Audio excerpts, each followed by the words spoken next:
নমস্কার বন্ধুরা, আবার একটা রেসিপি নিয়ে চলে এলাম। বেগুন ভাজা বানাবো। তার জন্য দেখুন এবার বেগুনগুলো কেটে নিয়েছি। তা বেগুন ভাজলে অনেক সময় অনেক তেল হয়ে যায়, তার তেলও বেশি লাগে। তা খুবই অল্প তেলে মুচমুচে করে বেগুনগুলো ভাজবো। তার জন্য প্রথমে দেখুন বেগুনটা কেটে খুব ভালো করে ধুয়ে নিয়েছি। এবার এখানে দেব সামান্য একটু হলুদ গুঁড়ো দেব,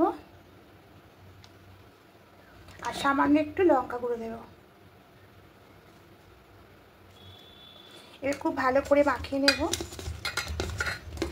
তা বন্ধুরা অবশ্যই এরকম করে বেগুন ভাজবেন, তেল একদম কম লাগবে আর মুচমুচে বেগুনটা ভাজা হবে। তা খুব ভালো করে দেখুন মাখিয়ে নিয়েছি। এবার একটা সাইডে রাখবো, রেখে একটা প্লেট নেব। তা এই প্লেটের মধ্যে কিছুটা বেসন নেব,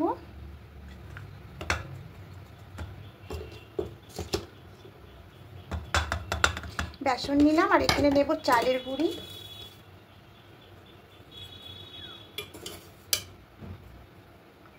খুব ভালো করে মিশিয়ে নেব।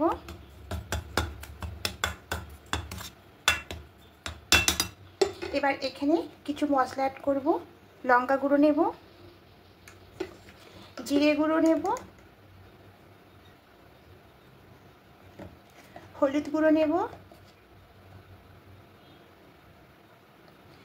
আর লবণ নেব। পরিমাণ মতো লবণটা অ্যাড করব। দিয়ে সমস্ত কিছু খুব ভালো করে মিশিয়ে নেব। এইভাবে করে মিশিয়ে নিতে হবে।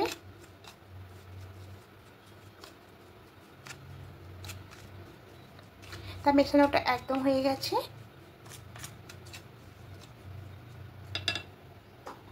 এবার এর মধ্যে এখান থেকে একটা করে বেগুন নেব, আর ঠিক এইভাবে করে মেশাবো।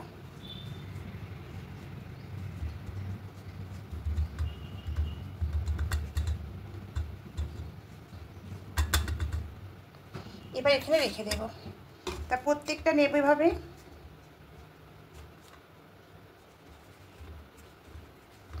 সব বেগুনগুলো এইভাবে কোট করে নেব।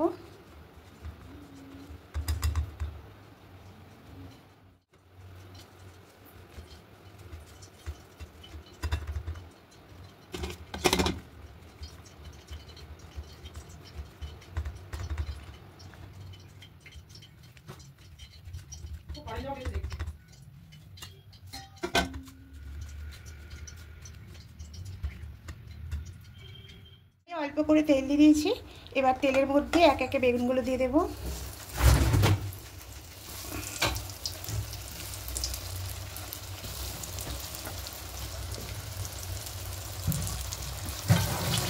এবার ফ্লেমটা মিডিয়ামে করে দেব,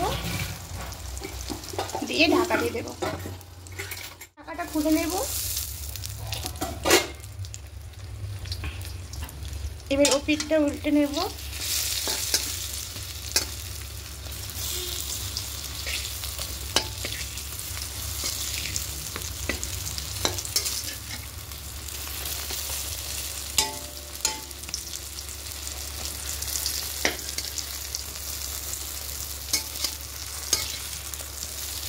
সবগুলো উল্টে নিয়েছি। আবারও ঢাকা দেব, দিয়ে ও পিঠটা একটু হালকা ভেজে নেব। ওই ঢাকাটা খুলে নেব।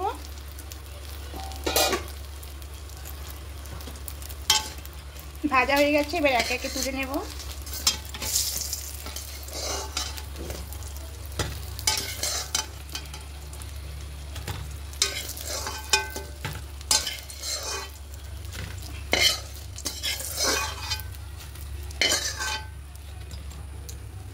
সবগুলো ভাজা হয়ে গেছে। মুচমুচে বেগুন ভাজাগুলো একদম হয়ে গেছে। খুব অল্প তেলের মধ্যে হয়ে যায়, খুব বেশি তেলও লাগে না, আর খেতেও দুর্দান্ত লাগে।